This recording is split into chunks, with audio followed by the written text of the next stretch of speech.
आपने अब शुरुआत में एक बहुत महत्वपूर्ण बात कही कि राजनीतिक फलक पर आज कांग्रेस चर्चा में है, किसी न किसी कारण से खबर में है, हर दिन हेडलाइंस में है।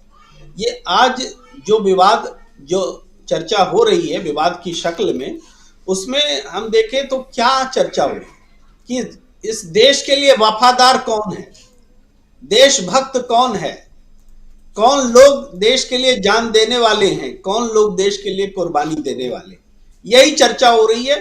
और जब इस किस्म से चर्चा होगी तो कोई कांग्रेस को इग्नोर कर सकता है क्या?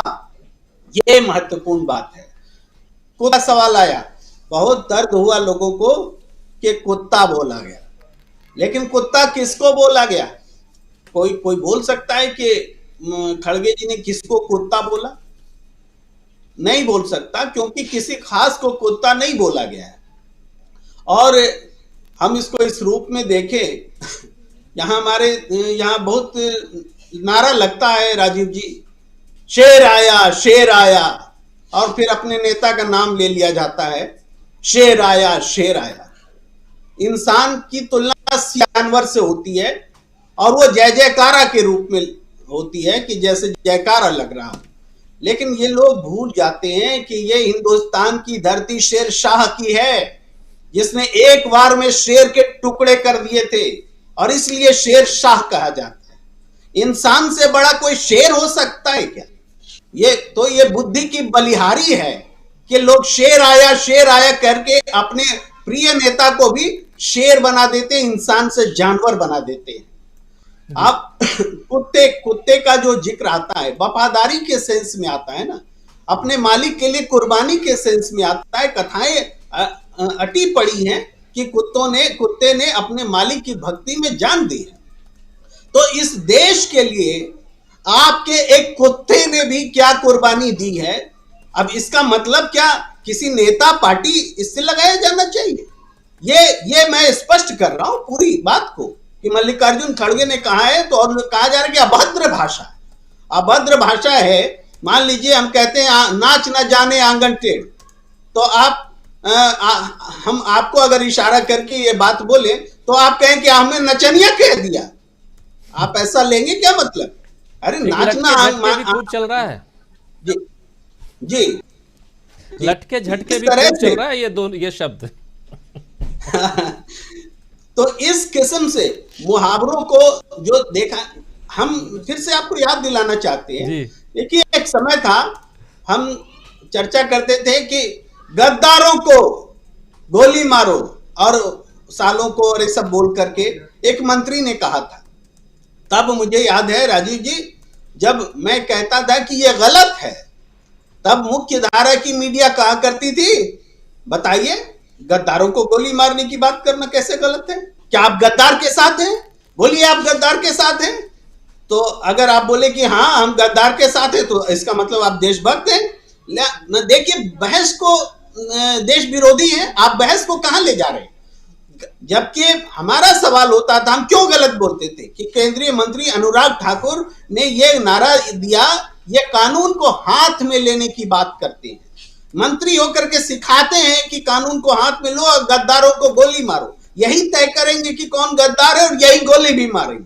ये इसी बात से तो उनका विरोध होता था, लेकिन उसको मीडिया इस रूप में पेश करती थी कि आप गद्दार के साथ हैं, चूंकि आप सत्ता के खिलाफ बोल रहे हैं, मंत्री के खिलाफ बोल रहे हैं, मंत्री से सवाल कर रहे हैं।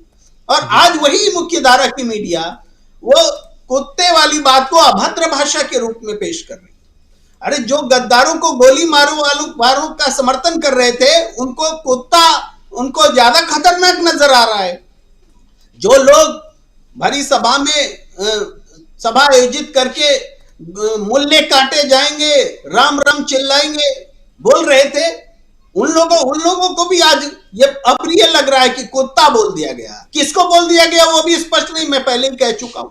लेकिन वो सारे लोग जो देश में वैमनस्य फैला रहे हैं, जो देश में नफरत फैला रहे हैं, कानून को हाथ में लेने की कोशिश कर रहे हैं, मॉब लिंचर्स हैं जो बलात्कारियों को सुसभ्य और संस्कारी बता रहे हैं, ऐसे लोगों को अगर खड़गे जी की भाषा पसंद नहीं आ रही है तो यही समझिए कि गलती उनकी इतनी है कि खड़गे जी ब्राह्मण नहीं है इस देश में।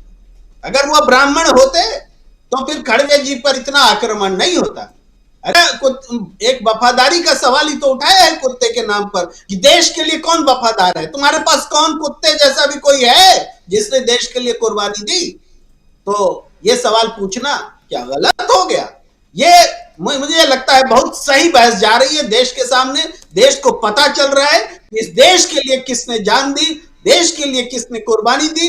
कुत्ते वाला अगर वफादारी का गुण है तो किसके पास है? ये देश के को जानने का समय है।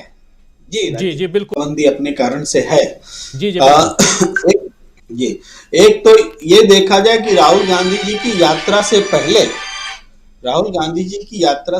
पहले जो वातावरण था देश में, लगातार हेट स्पीच दिए जा रहे थे।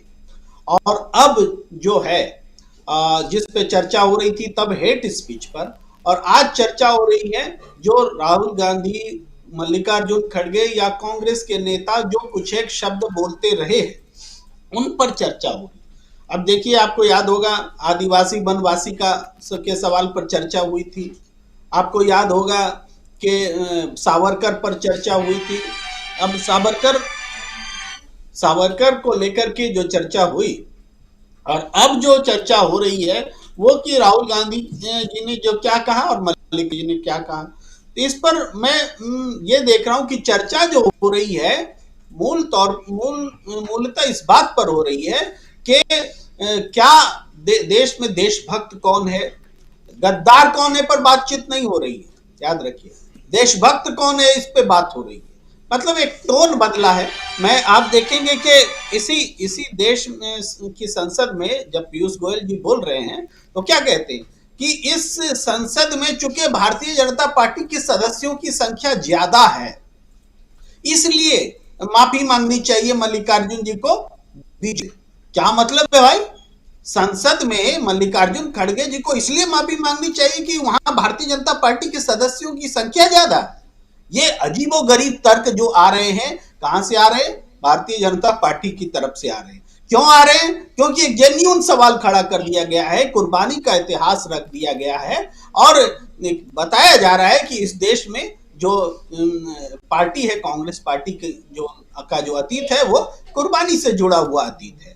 तो उसको लेकर के एक बेचैनी है सरकार में।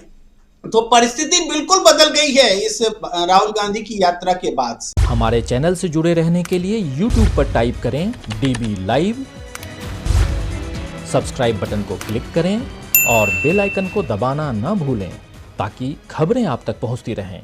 देखते रहिए DB लाइव, क्योंकि यहाँ हैं खबरें लगातार।